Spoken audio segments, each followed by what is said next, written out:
दोस्तों, अनोद अकेडमी नई किरण नया सवेरा में आप लोगों का हार्दिक स्वागत है, अभिनंदन है, वंदन है। आज की क्लास होगी हिंदी साहित्य का इतिहास। हिंदी साहित्य के इतिहास को मोटे तौर पर 4 भागों में बांटा गया है: आदिकाल, भक्तिकाल, रीतकाल और आधुनिक काल। आदिकाल के अंतर्गत हम लोगों ने सिद्ध साहित्य, नाथ साहित्य, जैन साहित्य, रासो साहित्य का अच्छे से अध्ययन किया था। भक्तिकाल में सगुण और निर्गुण काव्य धाराओं का बहुत ही शानदार तरीके से अध्ययन किया था।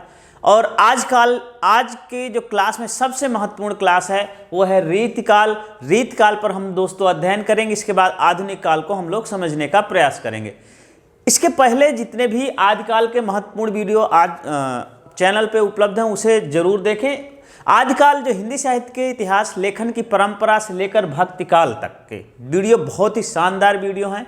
उनको आप सीरियल बाय सीरियल आप देख लेंगे तो आपको बहुत पसंद आएगा, बहुत समझ में आएगा। कुछ भी नहीं छोड़ा गया है और आपके लिए अध्ययन के लिए बहुत ही पर्याप्त रहेगा। तो आज की जो महत्वपूर्ण क्लास है वो है रीतिकाल। रीति परंपरा का विकास कैसे हुआ, रीतकाल का नामकरण क्या है, रीतकाल का विभाजन क्या है और रीतकाल के प्रमुख कवि कौन कौन से, रीतकाल की प्रमुख रचनाएं कौन कौन सी हैं और रीतकाल से बनने वाले प्रमुख प्रश्न या रीतकाल पर आधारित प्रमुख उक्तियां, कथन, इन सभी चीज़ों को आज हम लोग अध्ययन करेंगे। वीडियो के अंत तक जरूर बने रहें। मैं वादा करता हूं कि आपको रीतकाल पर आधारित कोई भी कंसेप्ट अधूरा नहीं रहेगा। आप रीतकाल पर बनने वाले हर प्रश्न को जरूर हल करेंगे। नामकरण, तो रीतिकाल, 2 काल बहुत महत्वपूर्ण है। नामकरण का विवाद 2 काल में है। एक तो आदिकाल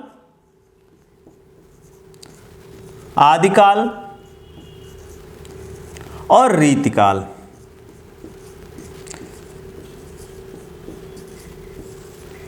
ये दोनों कालों में नामकरण की समस्या है। दोनों कालों में नामकरण पर विवाद है। रीतिकाल और आदिकाल। आदिकाल को भी दरअसल आदिकाल इतना व्यापक, उसको जिस एंगल से देखो वही एंगल से वो नजर आ रहा है। इसलिए आदिकाल में के बहुत से नामकरण किए गए हैं और एक बड़ी लिस्ट तैयार होती है आदिकाल के नामकरण की। इसी प्रकार रीतिकाल में भी, रीतिकाल के नामकरण पर भी विवाद है और लोगों में, आचार्यों में, विद्वानों में मतेकता नहीं है। अब विभिन्न विद्वानों ने क्या क्या नामकरण रखे उसको हम समझते हैं। अलंकृत काल, मिश्र बंधुओं के बारे में आप जानते हैं। आदिकाल के अंतर्गत आप पढ़ते हैं श्याम, सुखदेव और गणेश, ये 3 भाई थे। तो ये तीनों भाई मिश्र बंधु के नाम से जाने जाते थे, श्याम बिहारी, सुखदेव बिहारी, कृष्ण बिहारी। तो ये आपका अलंकृत काल कहा। क्या नाम दिया इन्होंने? अलंकृत काल कहा। मिश्र बंधुओं ने क्या, यदि आपसे पूछा जाए कि मिश्र बंधुओं ने अलंकृत काल किसने दिया, तो मिश्र बंधुओं ने दिया। पूछा जाए रीतिकाल, ये रीतिकाल पूछा जाए, रीतिकाल नामकरण किसके द्वारा किया गया, तो रामचंद्र शुक्ल के द्वारा किया गया। श्रृंगार काल यदि आपसे पूछा जाता है तो श्रृंगार काल का नाम विश्वनाथ प्रसाद मिश्र ने किया। और कलाकाल यदि पूछा जाए तो कलाकाल नामकरण आपका राम शंकर शुक्ल या कहीं कहीं रमाशंकर शुक्ल मिलता है, तो राम शंकर शुक्ल ने किया। तो ये 4 महत्वपूर्ण हैं, आपको याद रखना है। एक तो सबसे अलंकृत काल, रीतिकाल, कलाकाल, श्रृंगार काल। अब सबके अपने अपने तर्क हैं, अपने अपने तर्क के आधार पर नामकरण करते हैं। मिश्र बंधुओं का कहना है कि इस काल में ज़्यादा अपने विद्वता का प्रदर्शन किया गया है, तो इसलिए इसमें कविता बनावटी हो गई, इसलिए अलंकृत काल कहा गया। अलंकारों का जम के उपयोग किया गया है। रामचंद्र शुक्ल तो प्रवृत्ति के आधार पर कहते नहीं, वो रीति एक परंपरा देखने को मिलती है, तो रीतिकाल उन्होंने किया। और उन्होंने, विश्वनाथ प्रसाद मिश्र ने ये देखा कि इस पूरे रीतकालीन साहित्य में श्रृंगार का जबरदस्त वर्णन है, इसलिए इस आधार पर उन्होंने श्रृंगार काल कहा। और डॉक्टर रमाशंकर शुक्ल ने कलाओं का, यहाँ काव्य से ज़्यादा कला का प्रदर्शन ज़्यादा देखने को मिलता है, इसलिए इन्होंने कलाकाल कहा। और ये तीनों इंपॉर्टेंट है, किसी भी छोटे से छोटे एग्जाम में, टीजीटी, पीजीटी या सामान्य हिंदी के जहाँ भी पेपर होते हैं वहाँ ये प्रश्न जरूर बनते हैं। तो आइए हम लोग रीति को समझने का प्रयास करते हैं। रीति है क्या?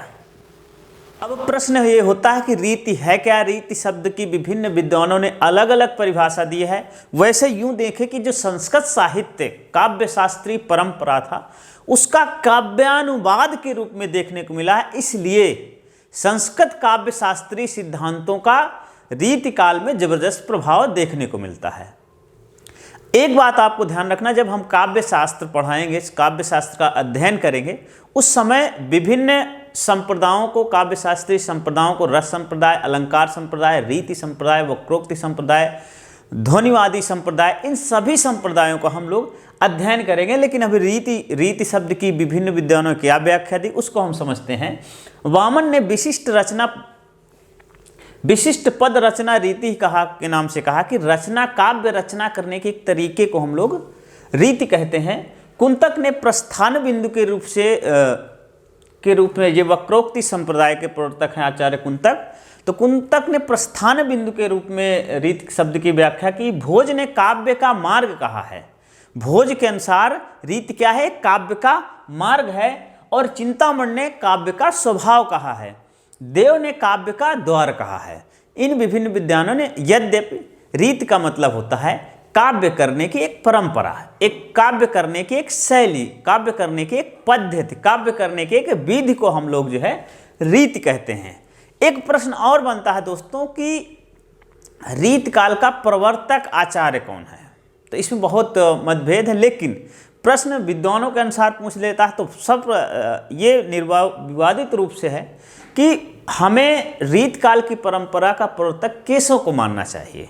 यद्यपि केशव के बाद केशव का समय भक्ति काल के अंतर्गत भी आ जाता है, लेकिन केशव के बाद एक काल का गैप मिलता है। इस आधार पर कई लोगों ने केशव की जगह अन्य कवियों को रीत काल का प्रवर्तक माना है। लेकिन विश्वनाथ प्रसाद और भगीरथ मिश्र के अनुसार जो प्रवर्तक माने गए हैं रीत काल के प्रवर्तक, वो आचार्य केशवदास माने गए। यही सर्वमान्य मत है, इसको हमको ध्यान में रखना है। विश्वनाथ प्रसाद मिश्र के अनुसार आचार्य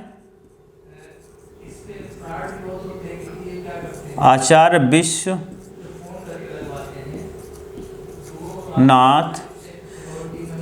प्रसाद मिश्र आचार्य विश्वनाथ प्रसाद मिश्र ने रीत काल को 3 भागों में बांटा है। रीतिबद्ध काव्य, रीति सिद्ध काव्य और रीति मुक्त काव्य।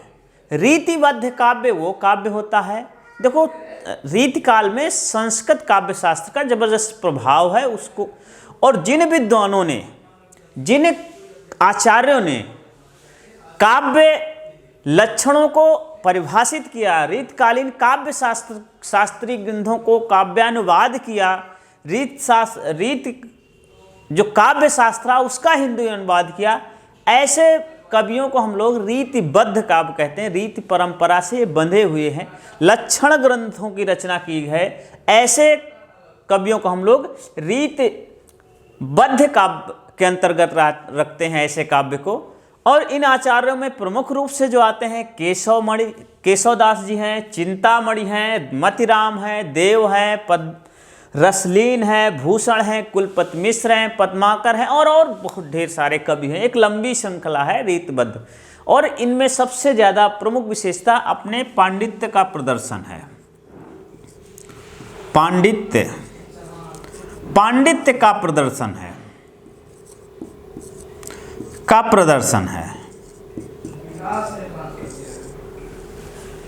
पांडित्य का प्रदर्शन किया जाता है। इसमें जो है पांडित्य का प्रदर्शन जो है, काव्य शास्त्रीय ग्रंथों का हिंदी अनुवाद देखने को, काव्यानुवाद देखने को मिले, लक्षण ग्रंथों को परिभाषित करते हैं, काव्य शास्त्रीय लक्षणों को परिभाषित करते हैं।